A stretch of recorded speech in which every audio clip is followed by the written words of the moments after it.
to take things off and get cool, or is it easier to add layers and warm up? It's an age-old debate, which most of us would like to remain theoretical. We don't want to find out. We want to set our thermostats on a precise number and leave it there.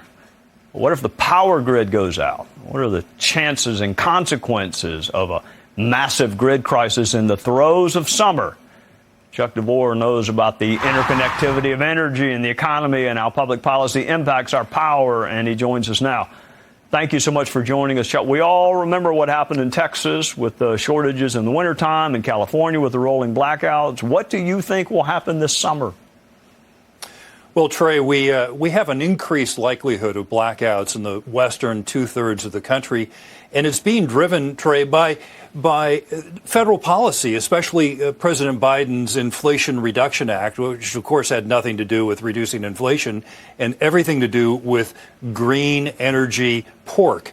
And so what's happening, Trey, is the more wind and solar that you add to the grid and the more coal-fired power plants that you retire and they're not building natural gas plants fast enough, the more unstable the grid becomes, the more difficult it becomes to keep that grid energized 24/7, 365. Well, I mentioned staying cool in the summertime and warming up in the winter, and that's very serious, particularly for people who are older, which I'm rapidly becoming part of that age bracket. But it is more serious than that. I mean, it's hospitals and others who depend upon energy sources to stay alive. So it is not just, I'm going to sweat a lot this summer. It's more serious than that, isn't it?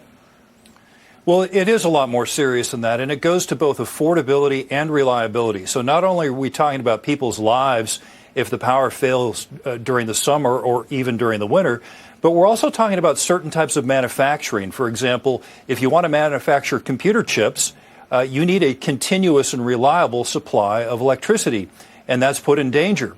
Another thing, Trey, is that we're getting close to having winter problems. So the challenge with summer is well known. Obviously, you get a hot day. You need a lot of air conditioning. A lot of times on hot days, you don't have a lot of wind power because that is often associated with a high pressure dome.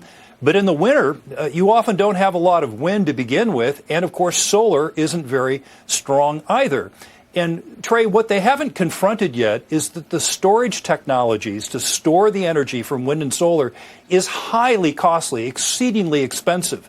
And what I would very much like to see is Republican candidates who want to run for president talk to the public about this. And so far, all I've heard is from Governor Ron DeSantis and his talk about nuclear power as a viable option. And it seems to me that people of goodwill, if you're really concerned about emissions, if you think that we ought to reduce our carbon dioxide emissions, then nuclear power has got to be part of that equation.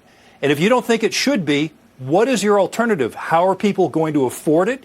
And how reliable is it going to be? I'll get you to quickly address this because I am sure it is on folks' minds. I'm guessing it's too late to do anything about it this summer unless you want to move to one of the states that's not going to be impacted. I think you said the western two-thirds?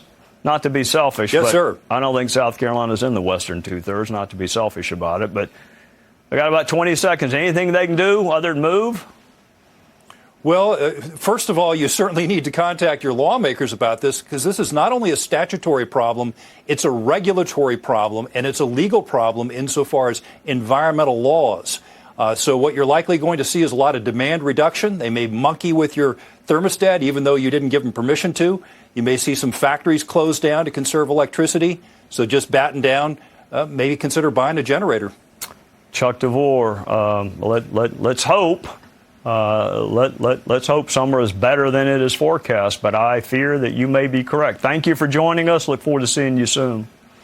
Thank you. I hope everyone